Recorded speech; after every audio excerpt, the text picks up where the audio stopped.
You're listening to Theater and College Hoops. I'm Subi. Alongside me is the Shark.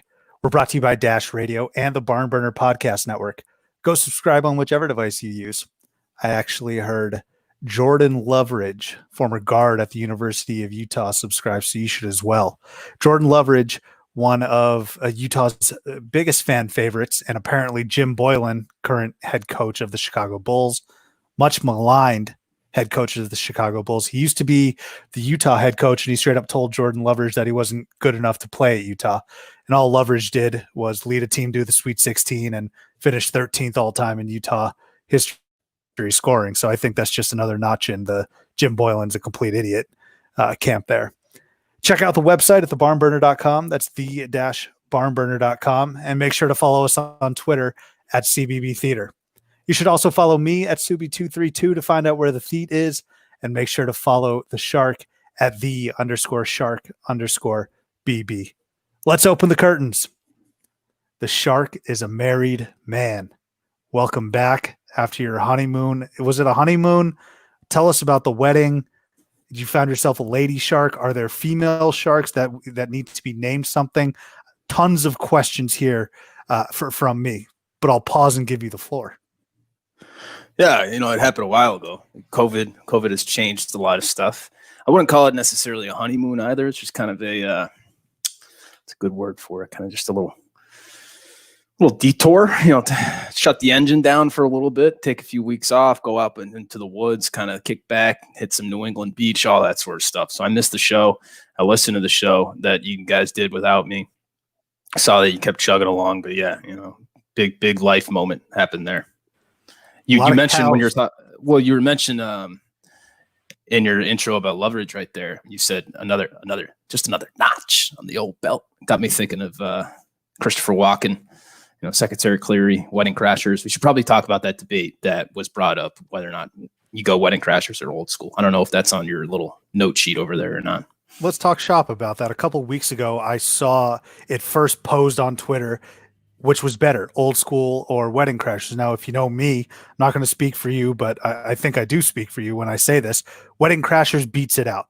That's not a knock on Old School.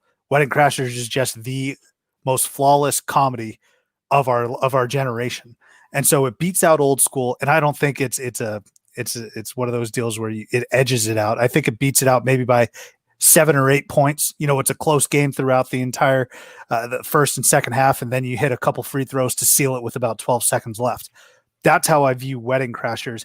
And then Barstool Carl posted a poll, and he actually broke down both films, which I thought it was very impressive. And the general verdict, or the consensus from him and a few others, was that Old School was better. I got to disagree with that. I disagree with it as well. I'm a WC guy. I consider it to be the greatest movie ever made, just because it's just absolutely hysterical, as you mentioned, but it's also just kind of a heartwarming tale as well. It's got the friendship aspect of it. Two guys that have just been friends for life, not necessarily finding love, but letting it come to them. And then it's just a phenomenal movie from start to finish. Old School, it's great. I mean, I had a tweet a long time ago about how Old School is one of the best movies ever made as well. But it really just doesn't have the outrageously laugh out loud moments that I think Wedding Crashers has. And Wedding Crashers from start to finish is just all up in your face. And the brutal reality of it is Mitch, Luke Wilson, he's just not a funny enough guy. He as the lead guy, as the protagonist in the movie, he's just not bringing it for me. If you have someone else in that role that can carry the film, then I think you might get there, because the premise of Old School is hilarious. Honestly, if you switch Ari Gold, you took Ari Gold and you took him out of the principal role and you put him in the role of Mitch, and you put Luke Wilson, you put him in the principal role, I think that might make it a better movie. I don't know. I do agree with you that the ancillary or the supporting cast there around Luke Wilson was hysterical. You got Cheese, he got out. You got Vince Vaughn, who Beanie's the best character in my opinion in that film. It's either him or Frank the Tank, and then even Andy Dick as a blowjob instructor cameo, funnier than Luke Wilson. Craig Kilborn played a perfect dickhead. There's a lot of other characters that I think were funnier than Luke Wilson, and maybe that was done on purpose. Another point that I want to make, and a lot of people have used this point to detract from Wedding Crashers, is they said that there was too much of a lull, or that it was a little too romantic in the rom-com part of it, however you want to describe it. They said, the love between Owen Wilson and Rachel McAdams might have been a little bit too much. Get a mature palate, people. I mean, it can't just be an entire film of like dirty humor jokes, right? I mean, I need a little bit of a break. And Wedding Crashers has the perfect amount of, it has the perfect balance. It really does. I mean, Cooper is also the perfect asshole.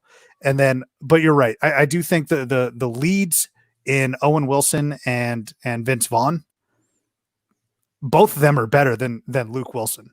Obviously, together they are as well. So yeah, that's what it comes down to. Even in the Wedding Crashers lull, even when it's getting sappy and you're thinking, he's reading the "Don't Kill Myself" book and all that, even that stuff's funny. It's little quips that they have going back and forth, the way they talk to each other, the way they interact, all those little things. They're still hysterical. So the acting, I think, is what puts and the comedic ability of the two main characters in Wedding Crashers is what gets it the win for me. So again, this is not to say that we're dumping on Old School, because Old School is fantastic as well. I think people need to know where exactly we hold Wedding Crashers in the all-time annals of history, and it's number one. And also, how have we gone this long without mentioning the greatest montage of all time? Oh yeah, I mean, when you're a young teenage horny kid, that's how you want to start a movie right there. That's how you want to start it. And plus, like the ramifications it's had on American wedding culture as well, where you got shout is just a staple at every wedding that you go to. You could argue that Wedding Crashers has changed the lives of many people, because many people's greatest memories are of weddings. And when they put on shout, I know a few of our buddies, they run shout back, twice at a wedding. And that's probably because of the impact that Wedding Crashers had on a lot of people. The brilliance of that montage as well is they didn't fixate just on like Irish Catholic culture or just white culture, right? You got the Asians, Indians, Irish. It's just all of it together. So it's a film for quite literally everyone. Inclusiveness. That's what 2020 is teaching us, is inclusiveness. Way back in 2008, Jeremy Gray, Chuck Vindaloo, Sanjay Collins, they showed us the way. So yeah, Wedding Crashers we are a Wedding Crashers program. Indeed, right. We are. Let's dive in here at 25. Shark, we're at top 25 now. This summer's chugging along, baby. We are at 25 now, and coming in at 25 out of the Big 12, it's the Texas Longhorns. 0 national titles, 3 Final Fours, 25 conference titles, 7 Elite Eights, 10 Sweet 16s, and 34 NCAA tournament appearances. So a few of my thoughts here on the Longhorns. This is very fitting for Texas. They're typically in the top 25, but this is like their jurisdiction right here, 20 to 25. You think about the Longhorns pretty much year in and year out. Whenever they're ranked, it's not a top 10 team. It's not a top 5 team with the exception of a few of those years. They're usually around 20 to 25. And they've had some incredible talent come through Austin over the years, including the likes of course, Kevin Durant. That's who you got to lead off with. But, I mean, I was doing some research, and I thought I was just going to have a few others. They also had Mo Bamba, who was a lottery pick, LaMarcus Aldridge, Chris Mim, lottery pick, TJ Ford, DJ Augustine, Tristan Thompson, Miles Turner, and most recently Jackson Hayes. But they could never really put it together when it counts. And you could kind of knock Rick Barnes on that. You can certainly knock Shaka Smart on that for the amount of money that he's bringing in. I think that experiment, we can say, has just been very lukewarm. But I think a lot of people lost faith in Rick Barnes and Texas as a tournament team when he couldn't make a deep run with Durant, with Damian James, with DJ Augustine. But they do have a very solid overall resume that kind of lands them here. And that includes Big 12 regular season and conference titles, but never really that deep run in the tournament. I'd say for me, the wheels kind of fell off for Rick Barnes in Texas that one year where they were ranked number 1 in the country. It was Dexter Pittman. I think Avery Bradley was on that team, maybe Jordan Hamilton, I forget. But they go into Storrs as the number one ranked team in the country, and they just get walloped by UConn. And I think by the next week and a half, maybe it was 2 weeks, they were unranked.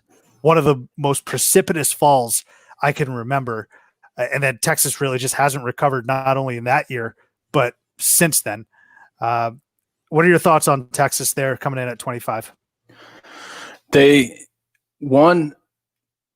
I'm kind of surprised that they aren't a better program than they are. I was just in Austin this past weekend, actually. Great city. Let me just say that. I was there for work. I had to roll through. But I mean, that campus is, 1, beautiful. 2, it's in an awesome city. 3, it's like within the downtown part of the city. 4, it's probably one of the best athletic states in the country with no real competition in terms of sports. And, 5, it's a good academic institution too. So I don't understand how these guys haven't been an absolute plow horse like Kansas has been in the Big 12 for as long as they have. The fact that they've never won a title, the fact that they have like 3 cups of coffee in the Final Four, 2 of which were in the 40s. So, I mean, can you really count that? But I mean, they had the one in 2003, but really they're only within this top 5 because of the amount of tournament appearances that they have. And, they got the Sweet 16s and the Elite Eights, and they've won some conference tournaments. But outside of that, it's a pretty lackluster resume, and it shouldn't be. Even when you kind of peel back the history and the lineage of their program, they don't really have a lot of Durant might be the only one that's going to be a Hall of Fame player from that program. You can't think of any great college players that come out of there in the 80s, 70s, or anyone like that. When you go back to, it all comes out of the 2000s right here. It's guys that are there for a year or two and then move on. So the legacy should be better, but they do have the numbers that put them better than all the 25 other teams that we've listed at this point. Their best team, when you really look at it, was that 2003 team. TJ Ford, everybody loved TJ Ford. He was such a quick little bastard running up down the court, lottery pick eventually, and then he had the injury that kind of set him back. But he was really exciting to watch. But they had other guys on that team. Remember Royale Ivy, kind of like a Rajon Rondo type player, long, a defensive type guy. I think Ivy hit a game-winning shot in the tournament too. Yeah, didn't he? no, yeah. I mean, Brandon Mouton, the big white dude, Buckner, Buckner. They had all those guys. Like, you remember that team, and they're really good. They went to the Final Four, but to think that should have catapulted them to the next level. The year when they had Durant with DJ Augustine, they should have went further in the tournament. I think they lost to Oklahoma State, if I remember, in like a 4 overtime game or something.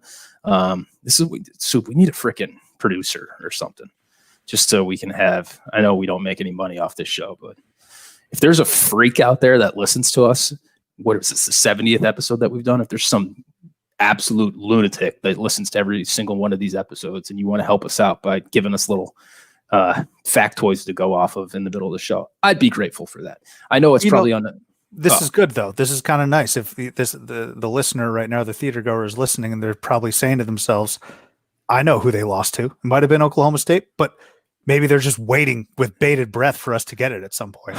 So you think there's something to be said for like the genuine kind of tone of the show, where it's kind of like sometimes we get shit wrong?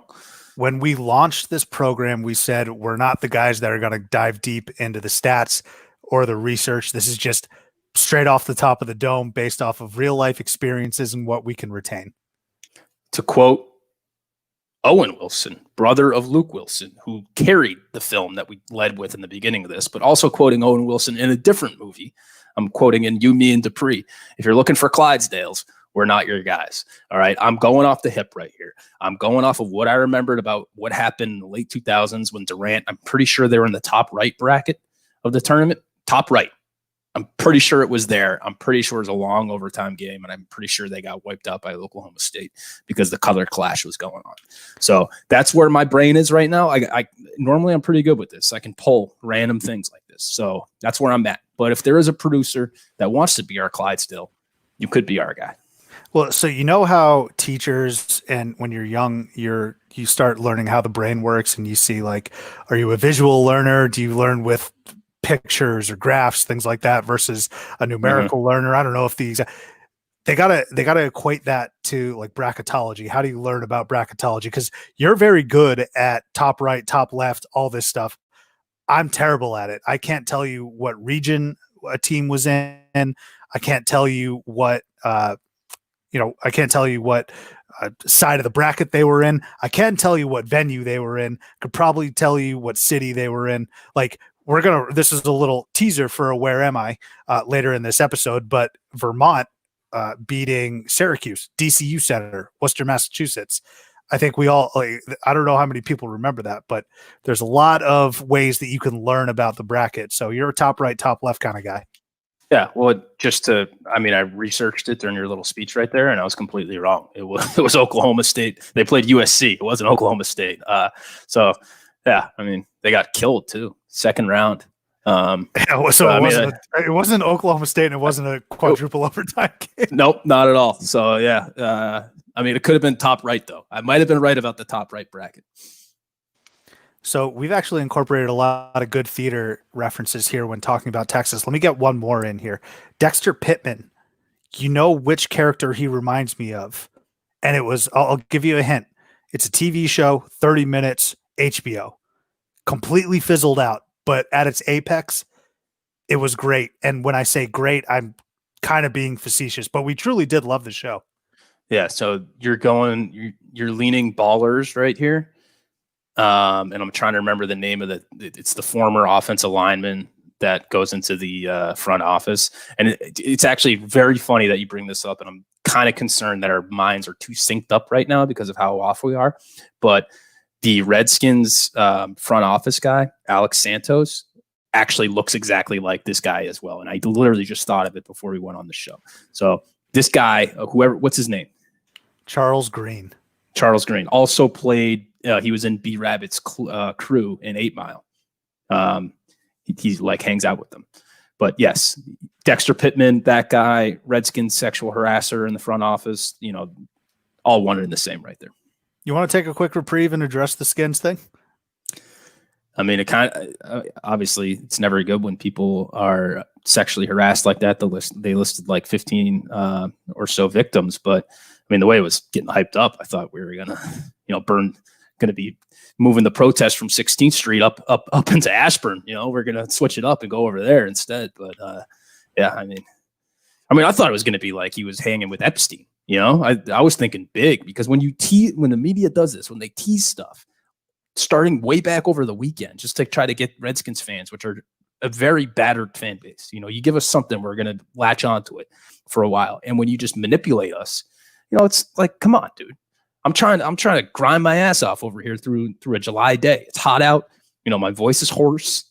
I slept with a sock in my mouth all last night, and now you're gonna do this to me with this stupid story and tease me along this whole thing. And again, I'm not trying to diminish the fact that it's bad. That is a brutal reality in this country for many big companies and many people in a high position of power. They use that to their advantage and they get away with things that they shouldn't get away with, but they should be held accountable, no doubt. But to act like that this was going to be something that was going to completely rewrite the fabric of an institution like a name change was, I think it was a little overhyped. Yeah. The name that I was seeing on Twitter that it was being compared to was the Donald Sterling. Like, people were saying this was on par with what Donald Sterling did. And I'm not here to quantify the two, but Donald Sterling got out of the paint. Like, Adam Silver kicked his country ass to the curb. Yeah. I don't know. Here's the going to do anything here with I'm just going off of what the Washington Post put out there. There could easily be more to it. And frankly, there probably is more to it, but, tell us, don't tease us about it. Tell us it if you can corroborate it. There's no sense in just hurling accusations out there if they don't have any foundation to them, especially when you're in the journalism world. I read the Post. I read the Athletic. All right, I'm a journalism man. So let's be good. Yeah, I will also say I think it's ridiculous that WAPO is still making people pay to read that behind the paywall. I did get that's where you're wrong. This is supposed to be about sexual assault, terrible mistreatment of women in the workplace. how do you expect people to read this if you still have a paywall? But I mean, they're not Just running. take it down temporarily. They're not forever. like a no, but like you're running a business over here, dude. Like, wake up, look around. There's no newspapers out there anymore. You got to pay people to do their jobs, right? This isn't pro bono. This isn't a public museum, right? They gotta get rewarded for this. Almost every like watershed type moment in journalism, if there's a paywall, they take it down temporarily for that article. That being said, I was able to procure myself a free article there, so I will be reading after we finish up here. But Texas coming in at 25. We'd also, you like that transition? I was wondering how you're going to do it, and you know what, you delivered. You know, I don't know how we got Texas is 25, guys. All right, yeah, Texas 25. Best player, Kevin Durant. I think that's a no-brainer. I'm trying to – so I was looking at the fan favorites and best player, obviously, and I wanted to just say what we had originally put down, but I think we missed the mark on a lot of these. And I'm not – again, I forget. This is like a running theme in all of our shows. I forget who did which conference and who was responsible for the best player fan favorite, but – we also said Kevin Durant was the fan favorite for Texas. That might be true, but I would go with a guy like Damian James, who was just a workhorse, gobbled up every rebound. I think he tore his shoulder a million times. Damian James seems more like a Texas basketball fan favorite to me. Did you have anyone else in mind? I was thinking Douglas Balbe. Remember him? I feel like he's a fan favorite of ours because he's just an absurd human being, but he would drive me mad. He missed a bunch of crucial free throws at Texas, if I'm not mistaken. He sucked. I don't know about if he sucked. He was like he was like your 4-year point guard. You're like, all right, I guess we got to deal with Douglas Balbe. Yeah, he's tough as nails though, man. Like, you guys brought this. I hate to do this. I hate to compare white guys to white guys and do all that, but very Chris Kramer, Purdue like, you know, do the dirty work. Yeah, the football players that just masquerade around as basketball players. Yeah. All right. Texas at 25, coming in at 24 out of the Big 12 as well. Their rival, arch rival. So in the Titch rankings, hug for you, Oklahoma, 0 national titles, 5 Final Fours, 14 conference titles, 9 Elite Eights, 10 Sweet 16s, and 32 NCAA tournaments for the Oklahoma Sooners, coming in at 24. So they do edge out Texas here, winning the Red River rivalry. Oklahoma is a team that I figured would be much lower on this list, to be honest with you, coming in. But they've had some strong teams and definitely a strong resume, especially when you consider that they've been to 5 Final Fours, a shocking number to me. I had no clue that a football school like Oklahoma has been to 5 Final Fours. And one of those Final Fours actually came very recently, I think 2016. Where they got smashed by Villanova. Look up that score right now. It was one of the worst semifinal matchups I've ever watched. It was boring as fuck. I think Nova literally beat them by 40. Game was over by the under 10 timeout in the first half. Actually, Nova did that to Kansas a couple years later, I believe, en route to their second national title. So if Nova's in the Final Four and they beat the piss out of a team, they're going to win the national title. But that Oklahoma team losing to Nova, they were in the Final Four. The 3 main coaches, Shark, that you could tie Oklahoma basketball success to was Kelvin Sampson, Jeff Capel, and Lon Kruger. Sampson had those gritty teams in the early to mid 2000s, led by who you're coming in as Hollis Price and Eduardo Nahara. Then Capel brought in the star power with Blake Griffin, Willie Warren, I think, was a top recruit, and then Tiny Gallon, but he never really had the tournament success that his predecessor had in Sampson, but also his successor in Lon Kruger, who just can coach his ass off. I mean, Lon Kruger is one of the most underrated coaches in my book. He's the first coach ever to have taken 5 different teams to the Sweet 16, and he recruited Buddy Hield, who was not very heralded coming in, but turned him into the National Player of the Year. So that's my thoughts on Oklahoma.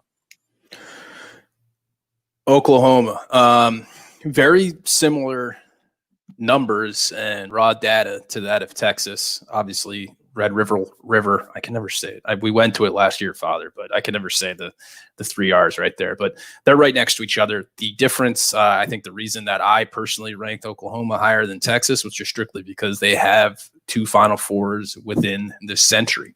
Obviously, there was the one that you referenced from 2016 when Buddy Hield was leading the charge with Lon Kruger. I remember watching that at Buffalo Billiards in DC. RIP, no longer around, but they lost by like 40 points. That wasn't even close. It was a pretty embarrassing performance. The other one was in 2002, and that is when my guy Hollis Price was leading the charge. I went back and actually looked at this because this is early 2000s. Interestingly enough, Sue, they beat Oklahoma. They beat Arizona. So Oklahoma was the 2 seed. They beat Arizona in the Sweet 16, and then once they got to the Elite 8, they played a 12 seed Missouri. So Missouri could have snuck into the Final Four right there as a 12 seed at that point, but Oklahoma won. Then they went on and they played Indiana in the following round, which they lost that game.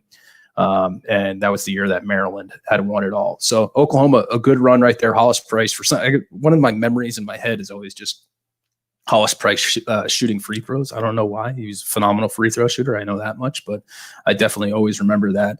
And then when you kind of look at the body of work of them otherwise, they have, Blake Griffin was an outstanding player for them in the late 2000s.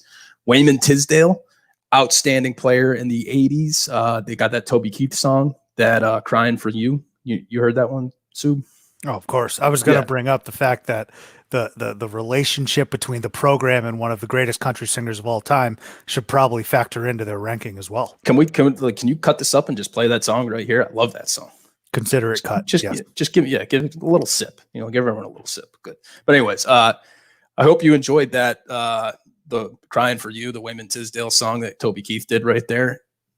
That's really all I can say about the 24 ranked program right here. Oklahoma, outstanding program. 2 Final Fours when it matters, but at the same time, they have a great body of work. Few tournament appearances, fewer. That was a bad sentence than Texas, but they make up for it in the other categories. In the pantheon of tough as nails point guards, Hollis Price, for some reason, always goes overlooked. I think he's from New Orleans originally. And I mean, this kid was so incredibly tough. He wore those like elbow pads. They weren't they were like these stretchy elbow sort of pads that football players used to always wear. I think Hakeem Olajuwon wore those in his twilight days with the Toronto Raptors. Kevin Willis used to wear those. I mean, I'm going down an incredibly weird rabbit hole here, but Hollis Price deserves more love. And now to a current player, Brady Manek. He doesn't shoot like Larry Bird. He doesn't play like Larry Bird, but he looks just like Larry Bird with that disgusting blonde short mustache. But Brady Manek deserves that shout out because he's probably their best player right now, I'd say. Yeah, I would agree. And you brought up Lon Kruger. I mean, I'm surprised we didn't pull this right here, but he is kind of the face of the above average but not elite coach. And without giving away spoilers for the amount of the teams that we're talking about in this episode, but Lon Kruger literally coached 3 of these teams that we're talking about here today, which is outrageous because we're just talking about teams that are within the 20 to 25 range. And that's the Lon Kruger range right there. He is the face of this type of coach, a team perennially. Why can't I talk today? I've been drinking these ahas, slowing my tongue down a little bit. Got to get the tongue fired up. So Lon Kruger, the picture perfect example of a head coach that is 20 to 25, and he's coached 3 of these motherfuckers in this episode today. We have the Heisman House. We also need to compile a list or create a house of coaches that are good. Like, obviously we respect them. They're great. But if you come at them or if you like critique them at all because they haven't won titles, then the media will tell, like a Tony Bennett prior to a couple years ago.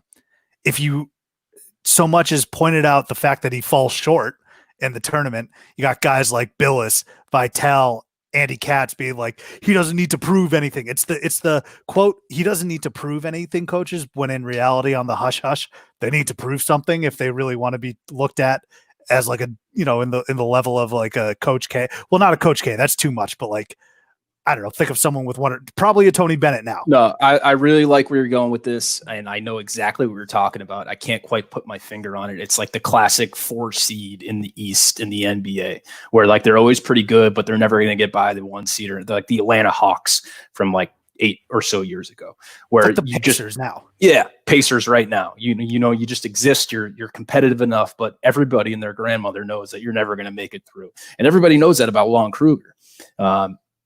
I mean, all you have to do is look at how that performance he put up against Villanova back in 16. I mean, Marron. But Jay guy, Wright used to be one of those guys. He moved out of the house.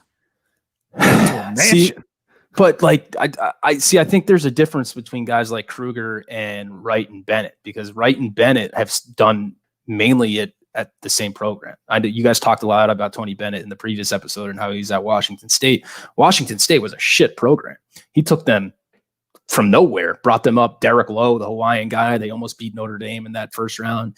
And then he took the next job for him. Jay Wright's been at Villanova for forever. Lon Kruger is like this guy that I'm trying to think of what a good example for him. So it's like, does like Mike Bray count in this? Because he's been at Notre Dame forever, but Mike Bray, really expect him to break through.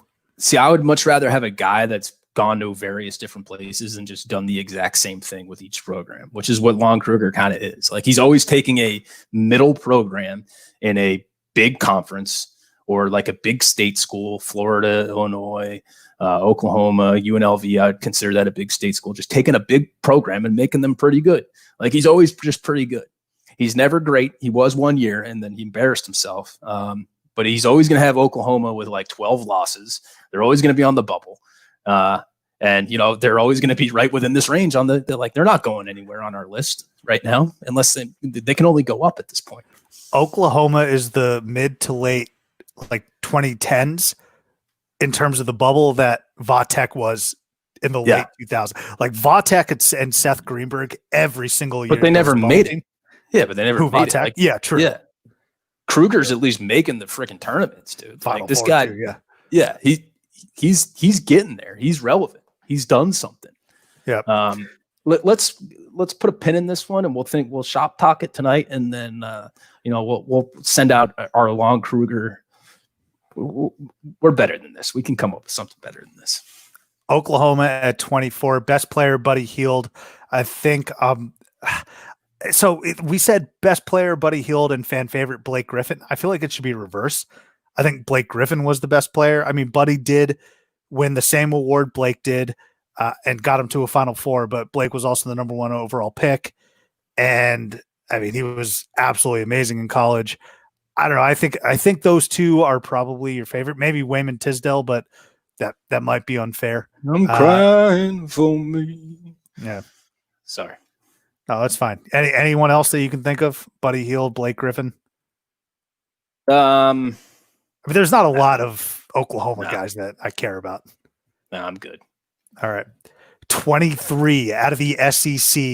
It is the Florida Gators. 2 national titles back-to-back, 5 Final Fours, 7 conference titles, 9 Elite Eights, 11 Sweet 16s, and 22 NCAA tournament appearances. Florida, the powerhouse that Billy Donovan built. This man deserves a fucking statue on campus for what he's done. How does Florida not have a statue of Billy Donovan yet? They don't have the greatest all-around resume. Kind of surprising that they only have 7 conference titles, but of course it's the 2 national titles and the 5 trips to the Final Four. That's what is placing Florida here. And then, of course, they've been to the Final Four here recently as well. I think it was 2014, maybe 2015, whenever UConn and that Shabazz Napier team won the title. But it's also home to a great crowd and arena. On this journey that we've been on, Shark, we actually haven't spent too much time talking about some of these arenas, but Florida has a great venue down there in the Swamp. And then, you can't tell the history of Florida without mentioning first, of course, the back-to-back national titles that they won. And I think another neat part about this whole thing is the big 3, Horford, Noah, and Brewer. They're all still playing in the league and contributing at some level. Brewer, the one who has the bragging rights, though, because he's the only one that was part of a team that beat LeBron en route to a title. Horford's been dominated by LeBron, whether it be on the Hawks or the Celtics. And then, of course, Joakim Noah and those Chicago Bulls teams could never get through LeBron. Corey Brewer did. I mean, Dirk Nowitzki mostly did, but Corey Brewer along for that ride. I mean, Corey Brewer's trophy case must be, it can be up against a lot of pros and college players. I always say that a school is pretty definitively either a football school, a basketball school, or neither. I mean, if you right now, theater goer, I want you to think of any school. I think within a second or so, you can say, yep, that's a football school. That's a basketball school. Florida, make no mistake about it. It's a football school, but Billy Donovan came as close as anyone, probably the closest to shifting how we looked at a school. It's still a football school. It was a football school, but Billy Donovan came this close to making me, and I think a lot of people saying Florida's a basketball school. I've also stated, this is kind of another little supporting nugget. I've stated that if you went to Florida between 2004 to 2007, you had the greatest college experience ever of all time. There is second, unless you hate sports, then in which case it probably sucked. But if you went to Florida during those years, it was the greatest. Titles in basketball, and of course football, Heisman winners. You get to troll Ohio State 2 years in a row in different sports. I mean, Urban Meyer, Billy Donovan, legends of the coaching game. That campus, and a lot's been made of it in terms of like the talent that was on that campus during that time. It's pretty insane when you take a step back, look at what Florida has accomplished, but at 23 are the Gators. I think you could just to route. You mentioned the big three, but you got to give credit to the two other guys as well. Lee Humphrey, we've done a Where Am I for him, and as well also the point guard Taurine Green. Great, perfect starting five. They went back to back.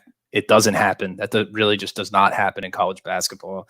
You can say that starting five, I'd confidently state they were the best of this century. Just the fact that they're able to do it twice at a school that doesn't generally get 5-star recruits to show up. They were everything about college basketball, great chemistry, complemented each other, inside out type game. It was perfect. They stayed after they won, everything that you would ever want in a team. That does kind of overshadow the fact that Billy Donovan had actually made the Final Four with a different Florida team in 2000 as well. And that one had like the Udonis Haslams that you think of. It had Matt Bonner. They made it as a 5 seed. They beat Duke. I'm trying to remember who was on that Duke team in 2000. For those, I think that's too old and too early. I forget who it was, but yeah, they made the Final Four there as well. So I remember Florida had Teddy Dupay too, right? They did have Teddy Dupay. So there's another one. I mean, that was a really good team. And then for them to be able to do it back to back in 06 and 07 just tells you how good they are. Also, I do want to mention, and this is a good segue point for me right here, the history that Florida had before Billy Donovan is pretty much, I mean, it's terrible. Like, they're not a good program at all. They were a runner-up in 2000, but they had the 2 titles. Outside of that, they made a Final Four in 1994, but like one other tournament appearance, one other Sweet 16 appearance. It's very barren. I mean, Lon Kruger was the head coach. Bring him back up again from in the early 90s. Made the tournament a couple times, but really outside of what we have already referenced on the show, the history of this program is non-existent. They only have one retired number. I'm sure they're waiting for kind of the 20-year anniversary of that starting 5 team to retire all those guys' numbers, because they should be, because of what they were able to bring to that university. But I mean, what else can you say about this being able to go back to back like that? The closest thing would have to be, Jalen Brunson in Villanova, right? Yeah, with a year in between. I agree. And I want to hat tip Joakim Noah, because he made Billy Packer so uncomfortable. It might have been after the first or second national title, but he was talking to Jim Nantz after the title game, and he just does his like crazy chicken dance or whatever the hell it was. And Billy Packer I think that might have been the last Final Four Billy Packer ever announced. I mean, I think he saw Noah dance and he was like, I'm done. I'm out of here. Too old for this. Yeah. So was it the first year that they beat Ohio State when they had Greg Oden, or is that the second title that they had? I think it went UCLA first. And then I think you're right. Greg Oden. I think you're right, because one of those on Twitter recently, they're showing how dominant Greg Oden was, like at the start of that game, all the shots that he was blocking, and with a broken hand and wherever he had, that was a problem. But just the fact that Noah and Horford were able to just handle a guy that was just a grown man at the college level at Odin at that point. Goes to show how good that team was. I mean, Noah is obviously one of the best defensive centers in the past decade, but what's also interesting, and I joke about trolling Ohio State, but in both of their title losses to Florida in football and in basketball, they either lost an integral player. Ted Ginn, I think, got injured in a opening kickoff return. He fucked up his ankle. That was friendly fire, though. They all just piled on him after he scored. So that was his teammates. And then, of course, Odin, which I think is actually a much more warranted what if. Because I think if because he was shooting free throws with his left hand, and he still was a force. That Florida team showed year in and year out how great they were. But man, it is a very good what if Odin is healthy. I mean, because Ohio State they were stacked as well. They had a hell of a team as well. Agreed. And to kind of get back into the psyche of our rankings here, just to kind of illustrate how much we value these titles and during our rankings, Florida's only made the tournament 22 times. So that is more than 10 Texas has 36 or so. Oklahoma has 10 more than them. So big old state schools here. Florida's made it 10 fewer times than those other schools, but just by the fact that they have these titles, they bump them up right there. But really need to hammer the point home that Florida hasn't done really anything outside of the 2000s. Well, I think that's another. I mean, it's kind of like a double-edged sword, right? Some people will say, well, Florida's been a model of consistency since 2000. They absolutely have. But in the grand scheme of things all time, this is where it lands them. And I mean, Mike White has kind of struggled a little bit here the past few years. I'm not sure. I'm not very in touch with Florida basketball, but I do think his seat, is warming up a little bit. I think he bought himself some time after beating Nevada, which really broke my heart in the tournament. But Florida, Mike White may not be the answer there. I disagree. I think he's a good coach. They're pretty hyped up going into this season. I thought that they were going to have a good run in the conference tournament, in the SEC tournament, and sneak in, and they could be a dangerous team this year. But I mean, they made the Elite Eight a couple of years ago. They're always a threat once they get in. Florida home to probably the strongest player I've ever seen live in college, and that was Patrick Young. I remember they came to Tucson, and it was a top 5, maybe top 10 matchup, and Caleb Tarczewski, who's a monster, was trying to back down Patrick Young. No K, by the way, just to see. Patrick Young did not move an inch. One of the most ferocious, huge guys I've ever seen. See, I have a different opinion. I think he's all show muscles because this was back when I was sitting courtside at Tennessee games. I would get in there for Patrick Young. I was right where I normally was. He's there. I mean, ripped to Timbuktu, and then the game starts, and Jarnell Stokes is throwing him around like he's a bag of chips. Well, hang on a second, Jarnell Stokes. That's a beefy boy too. Well, I mean, Young was taller than him. I would expected him to put up a fight. It wasn't even close. Low man wins, though. Chef Boyardee Stokes. He was a beefy guy. He should have stayed a few more years. I definitely should have. At 22 now. Out of the Pac-12, finally we got some Pac-12 love, baby. It's the Utah Utes. 1 national title, 4 Final Fours, 29 conference titles, 6 Elite Eights, 16 Sweet 16s, and 29 NCAA tournaments. Real quick before we dive into Utah, Florida's best player, we said Joakim Noah. I'm not sure I agree with that. I think it's Al Horford. And then the fan favorite, not bad, Udonis Haslem. He's a Florida guy through and through. But that's where we have them. But okay, back to Utah. They come in at the 22 spot here. And so a lot of their conference titles came from, and their damage came from before they joined the Pac-12, but I'm going to have to take a win here. And that's probably the reason why they do have 29 conference titles. But they also have some big names to have come through Salt Lake City. I rattled off a lot of names like Texas, but that's what you kind of expect a Texas, like for all the reasons you had mentioned, how desirable Austin is to have those big names.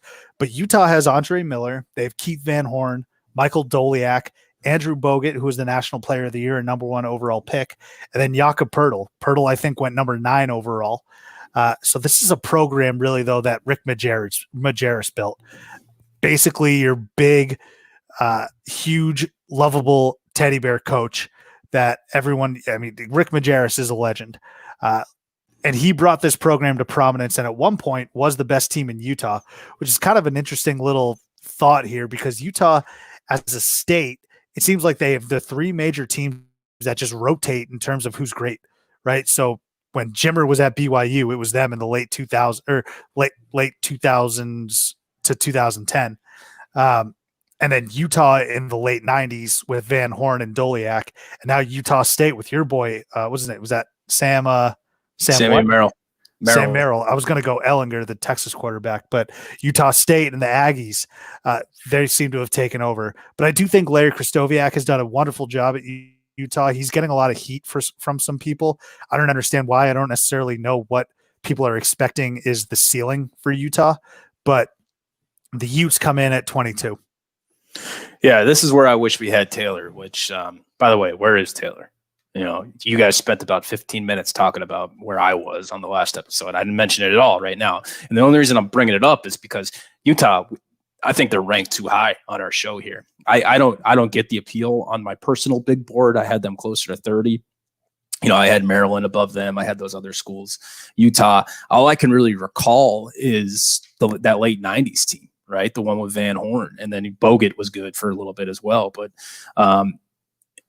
outside of that, what have they really done? They have all these tight conference regular season championships, but, you know, Taylor would be the one to tell us what weak league that was that they were winning those in. And they had Rick Majerus. When I look at this team, I always go back to, I remember a tournament game, must have been a couple years ago when they made it with Krystkowiak. They had Podol and they had who's the good point guard? They had it was a point DeLon Wright, yeah. So that Kuzma was on that team?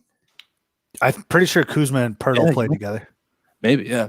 DeLon Wright. He was like their main guy. And they were playing Georgetown. And I had Utah over Georgetown in that game because everybody knows you pick against Georgetown in the tournament when they had JT3. So the game's going on and like Devontae Smith-Rivera on Georgetown was lighting it up. And Utah, who was supposed to be really good that year, was just not very good at all. And I'm thinking like, what is the deal with this team? But I don't see the appeal in them. So I think they're ranked way too high here. The fact that they're above Florida is absolutely gut-wrenching to me. So maybe we can find a way to get Taylor's take on this because I'm sure that Pacific Northwest guy was pretty influential in getting this ranking pushed up there, but bad ranking. Well, they only have one less national title than Florida, only one less Final Four. They won the title in 1944. All right. But all right. We're still going all time, and of course the conference titles. I told you, look, man, Florida. I'm shocked at the amount that Florida only has 7 SEC titles. I thought they would have much more. No, they're a crap program. They haven't done anything, and I mean we covered them already, but like, geez. I mean, Taylor's definitely going to have something. Like this guy's going to have. Well, actually, they've won the most. They've scored the most points per efficiency rating on a neutral court, which was a big deal, from 42 to 67. Like, all right, dude. But like, well, I'm looking at the numbers and I'm looking at what I watch, and you're going to tell me that Utah was a better program than frickin' Maryland, than UVA, than Florida, all these other ones that we've mentioned. I think all time. Yeah, I'm perfectly comfortable mentioning that, but.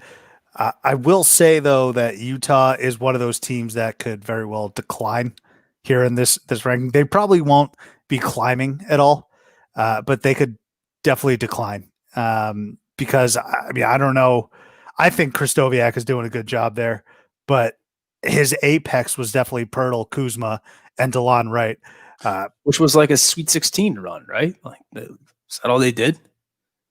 Yeah, I mean, it wasn't a very deep run. But they do provide, there's always that one team in each conference that is just a thorn in everyone's side. Like you're on a roll and then you get tripped up by Utah, a random Thursday night game that Utah will come to town and Parker Van Dyke, that little fuck, Van Dyke will hit lights out threes on you. Okay, but I think that's a fair point. I mean, I can't relate to getting tripped up by Utah, but I imagine you're referring to Arizona getting tripped up by Utah. It's all the Pac-12. Would you put them as the 22nd best college basketball program in the history of college basketball? Because that's what you're saying. You're getting tripped up by a team. Well, I think talking about them like they're Washington State or Colorado. I think Pips from Oakland. That's a lot of wedding crashers today. I think the amount of Final Fours that they have, 4 of them, carries the weight. And, of course, the players, too. I had mentioned the players. I think that's a pretty solid roster. And then, of course, Rick Majerus. Rick Majerus is a legendary basketball coach who's beloved in all circles. So I'm happy with Utah there at 22. Best player, we said Keith Van Horn. Again, I don't agree with that. I think it's Andrew Bogut. National Player of the Year, number 1 overall pick, won a title with the Warriors. So I like Bogut there. And then fan favorite, we said it was Andrew Bogut. That could be the truth. Who's some other Utah? I'd say Andre Miller probably had the best NBA career out of those guys. Other Utah guy. It's slim. Yeah, dude. Like, what the hell is this team doing at 20? Like, where's Taylor? Can we call him right now so we can pipe him in, because they're getting ragdolled on our program right now. Andre Miller with one of the most random 55-point games ever. Yeah. I mean, if you ask someone true or false, Andre Miller had a 50-plus game in the NBA. I don't think a lot of people would say true. But alas. All right. Let's round out this week's rankings with 21. And it's out of the Big Ten, the Fighting Illini of Illinois. 0 national titles, 5 Final Fours, 17 conference titles, 9 Elite Eights, 11 Sweet 16s, and 30 NCAA tournaments for Illinois. The 5 Final Fours and 17 conference titles is in one of the toughest conferences in basketball. That's what carries them, Shark. They certainly have some good players that have suited up for them, but for me, the biggest names are the coaches. You're talking Bill Self. You're talking Bruce Weber. You're talking Lon Kruger. Lon Kruger. That's 3 Lon Krugers in the Lon It's Kruger. Fucking incredible. It's not even like he's an assistant coach at these places or director of player personnel coming up. He's the head coach at all of these places. You know, like how superheroes sometimes, I'm sorry to hop in right here, but this Kruger thing, we didn't rehearse this at all. We're just, this is the genuine thing that you're going to get. You know how like a superhero, when he comes in and he saves the day and like he'll look around and be like, you know what, my job is done here. Lon Kruger does that for some middling Power 5 conference program, gets them where they're kind of bad. He gets them playing well for about a 4-year stretch. He also coached at Kansas State, by the way. That's another one. UNLV, Kansas State, Florida, Illinois, Oklahoma. And then once he gets them to be pretty good, he looks around and just says, you know what, my job is done here. And then he's on to the next one. With the exception of Vegas, too, it's always in college towns. It's like, hey, Lon, if someone said, hey, Lon, you want to come coach University of Utah in Salt Lake City? No, not at all. No. What would be like a perfect Lon Kruger job right now? What's like a kind of just below average program that he can just... Kansas State, if he returns there, Kansas State's pretty good. Let's think. Well, let's pull up I'm going to go to the manifest, like a Missouri. Would Missouri, like if Kwanzaa, Missouri would be perfect for Lon Kruger. Like Ole Miss. Ole Miss would play. All these teams that are just off the top 50, Kruger would take them and get them into the top 50. That's what he does. Holy crap, dude. All right, what were you saying? No, I want to get this list of Kruger in, and maybe we'll be the catalyst for him to just leave Oklahoma. I mean, what else does he need to achieve? If Kwanzaa gets fired, they have to go get Lon Kruger. He's the perfect coach for that. Yeah. But yes, the coaching names for Illinois are the ones that stand out. I had mentioned Bill Self, Bruce Weber, Kruger, and now a rising stud in Brad Underwood. You want to talk about a guy who I am fully camped out. I got a 10% down white picket fence in this guy's corner. It's Brad Underwood. I like the Florida Georgia line, Reffy, right there. That's good. Yes, good. It's the summertime. You got to be listening to the FGL. Very sad, my Underwood campaign. What's that a reference to? Little slight. Come on. Be quick. Your audio broke up a little bit. Get some better internet, all right? I know you're streaming from your childhood bedroom over there. I am. But let's step up the technology here, because I couldn't hear you. I missed it. First boob I ever touched over my right shoulder in 7th grade. No, we don't need to be reporting that right now. Very sad though that my Brad Underwood campaign, what am I referencing? Oh, House of Cards. Thank you. Didn't yield him coach of the year last year. I mean, I was trying my darndest on Twitter, but he didn't really deserve it. He came very close though, because he turned that program around with Ayo Dosunmu and obviously Kofi Coburn, who I think are still technically undecided on whether or not they're going to the draft or coming back. If both of those guys come back, I'm looking at a top 10 team in Illinois, and Champaign is going to be, they're going to be popping it. I'll tell you what.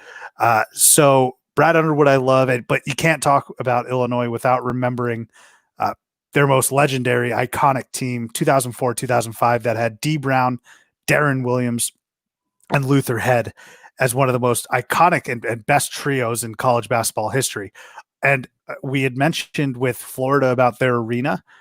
Illinois' home venue, fantastic. Another arena that brings the noise as well. The Orange Crush really do make it brutal for the opponent. Illinois, I will say, though, that in 2004, they were one of those teams that just didn't stand a chance in their title game. I mean, it was a great run for them. Obviously, defeating Arizona in the Elite Eight, that was probably the highlight of their tournament run.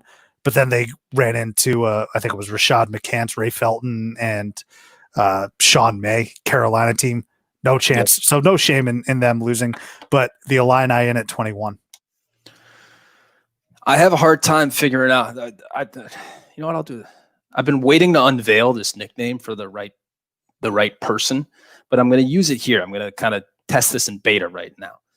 You know, I would call Illinois, they're like a semicolon. I just don't know what to do with that thing. Like, I don't know where to put it. I don't know how to use it. I don't quite know how to figure it out, but I know when it's there, it looks cool and it looks like an established, well-refined program.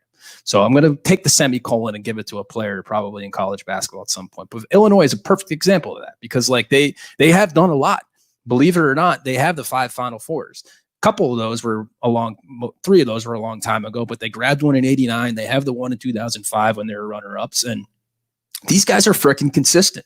They've made the tournament in the early 2000s. They made it 9 out of the first 10 years. They haven't made it since 2013. So it's been kind of a lull, but I do think Brad Underwood's going to turn that around pretty quick. But they're in the 80s they were winning, in the 90s they were winning, and the 70s they weren't. So that was a tough time. But I mean, what can you do? You're going to have a bad decade every once in a while. Their resume in and of itself, you know, they 11 Sweet 16s, conference titles. They're well rounded. It's just they haven't broken through. And their best year to do it was 05. They just ran into a buzzsaw. Well, you mentioned that lull since 2013, and it's all coming down to the coaches, in my opinion, because Illinois is a destination type place if you're a college basketball player. But we had mentioned Self, we mentioned Kruger, we mentioned Bruce Weber, now Underwood. You know who the coach was during that lull, like from 2013 up until a couple of years ago? I do. Groce. Yeah, gross. He's at Akron. Gross. Just terrible. He's at Akron now. I actually like that guy as a coach too, because I'm pretty sure they made it in his first year. And, you know, I'm going to do it again right now, but they were a 7-10 matchup, bottom right bracket. Pretty sure they played Colorado, and they pretty sure they lost that game. Actually, they might have. Was Dimitri McCamey on that team?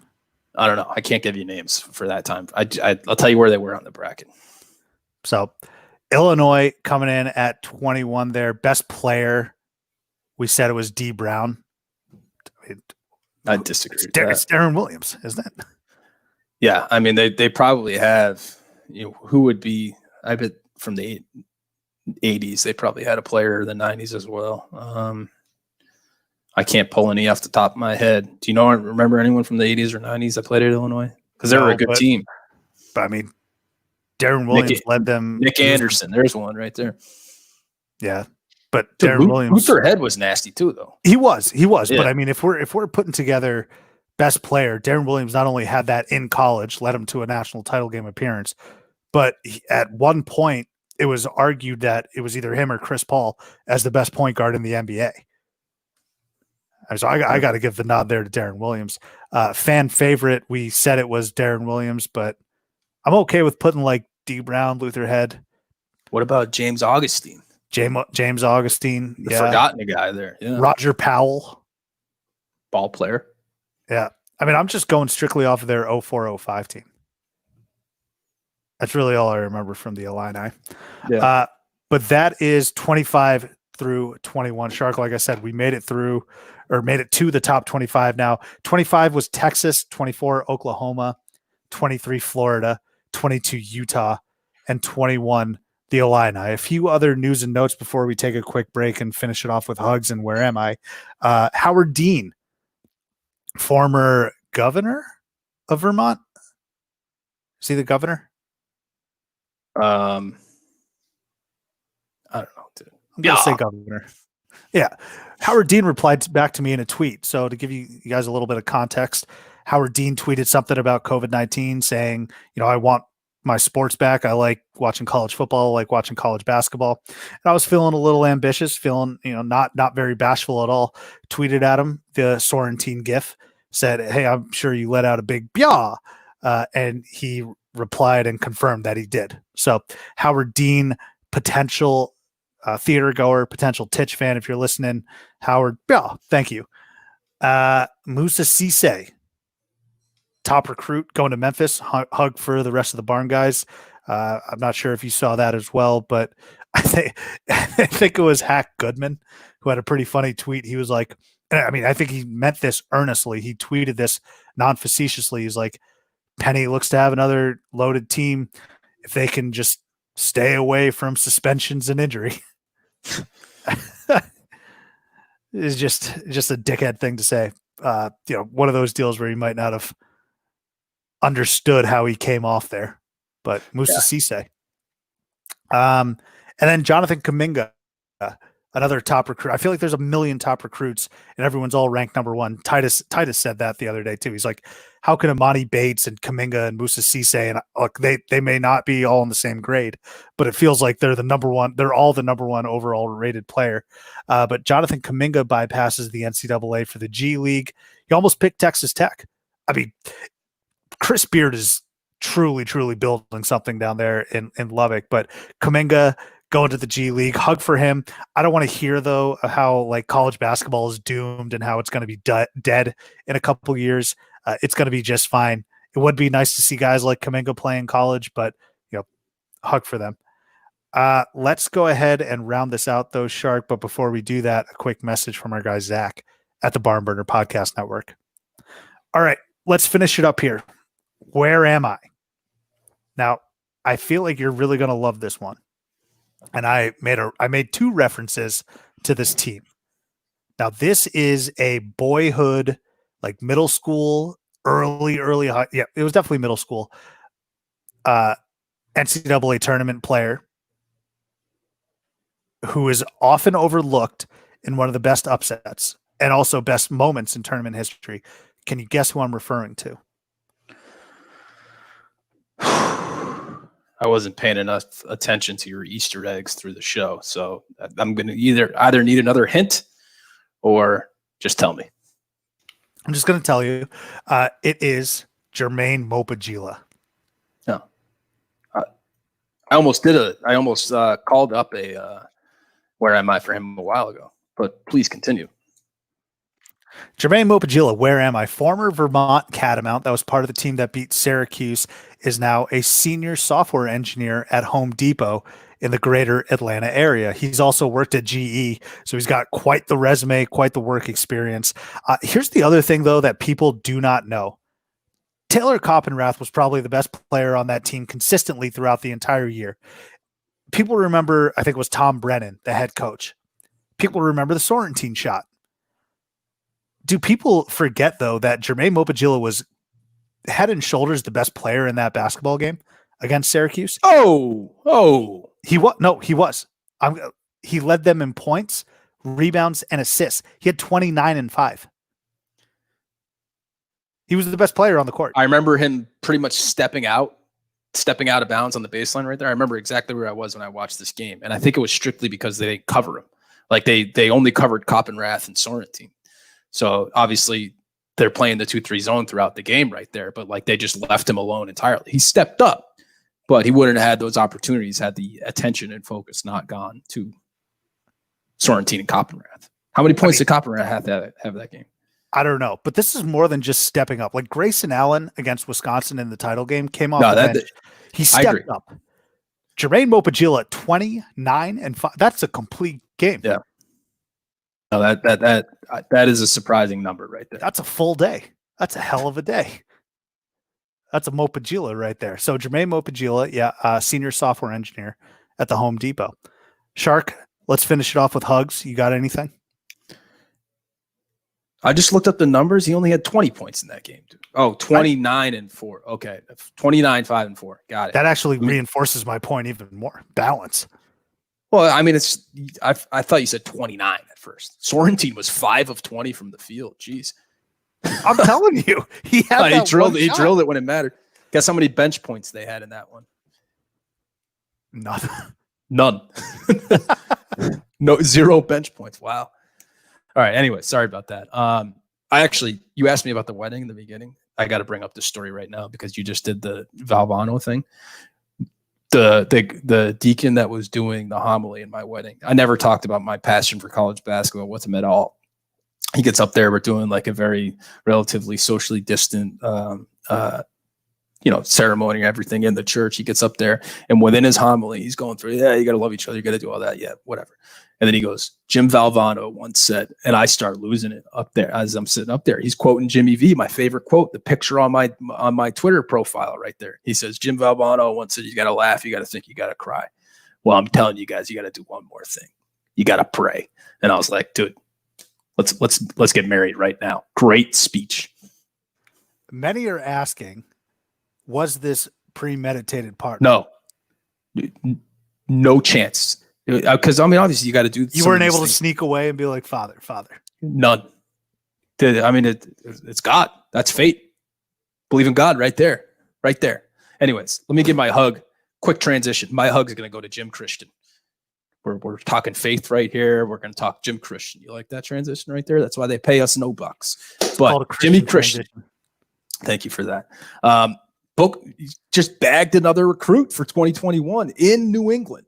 So a lot of people that follow us, they're starting to see that I'm starting to pipe up a little bit more and more about BC lately. I'm getting in the mud with UMass. I'm getting in the mud with Providence. I'm going to start getting in the mud with UConn once they start losing a few games. And that is because I think Boston College is going to make the freaking tournament this year. I think this is the year. I think the talent is all there. Jimmy Christian, for whatever reason, he's got 9 lives, and this 9th life is going to be the one that pays off because as long as they stay healthy, he's starting to recruit a little bit better. He's got his main man, Scotty Spinelli, my guy, #1 recruiter. He looks like Gigi Sistone from The Sopranos with the guy that died on the toilet when he was taking a shit. This team coming together, they're starting to bring in talent. BC is going to come back in New England. They're going to take over. So on that 9th life, he makes the tournament. Let's fast forward a year after that. Do you want that? Do you want that to happen? Do you think this will propel like a steady run of tournament appearances for Christian? Or will it be like a Steve Donahue? I mean, Steve Donahue didn't do shit actually at BC. I'm just trying to think like what happens next. Do you want him to succeed and then go back down? Of course I want him. I want him to succeed. I thought for about 2 years ago, the program seemed relatively aimless because recruiting wise, they weren't bringing in anyone. Something has changed. Something has changed, at least in New England, because we're starting to get players in New England. We got the Langford brothers coming in. The most talented guys are from the DC area, which, I mean, I'm not complaining about recruiting from the DMV. There's great talent that comes there. So they're opening doors. Spinelli is finding a way to get it done. And their talent, Bowman and Jerome Robinson, those guys were from down in North Carolina. It was kind of weird that they ended up here. But now, like, the better players on the team, Winston Tabbs, Jay Heath, they're both DC guys. And then we're going to get Langford and, Gianni Thompson here, who hopefully will be a good player as well. But, like, it's slowly you're starting to get actual college basketball players, not like Patrick Heckmans of the world. And it's, I don't know, I'm pretty excited. And the whole thing with COVID, if we're playing with no fans, like no fans go to BC games anyway. So we already have a leg up right there. We're ready to go. I will agree with you that the hype is good for your Twitter activity. It's nice to see you sort of come out of that little hole of yours and start chirping at the big dogs. So we'll see how that goes and works out for BC and Jim Christian. My hug is for the University of St. Thomas, which I believe is somewhere in Minnesota. They are going to, it might be St. Thomas, Minnesota shit. I'm not sure, but they're going to jump from D3 to D1 because they were just too dominant. The D3 teams just said, we don't want you here anymore. You're too good. Get out of here. They didn't do the gradual rise through D2, so they went straight to D1. The Tommies, that's their name. Kind of seems like someone just got lazy about that one. But the St. Thomas Tommies will be joining the Summit League, so watch out for them in the Jerome. And there used to be a team in Phoenix, Arizona, Grand Canyon Lopes, who were kind of that lovable team that made the jump from D3 or D2 to D1. But they had a messy fallout with Dan Marley. I think he's suing them. So they're kind of back page news. My eyes are going to be on the Tommies moving forward. So hug for the University of St. Thomas. And hug for you. Thank you for listening. We will be back in a couple weeks for our top 20. Like I said, we're inching closer and closer, and we got the top 20 coming up. So we will talk to you soon, and we'll talk to you next time here on Theater and College Hoops.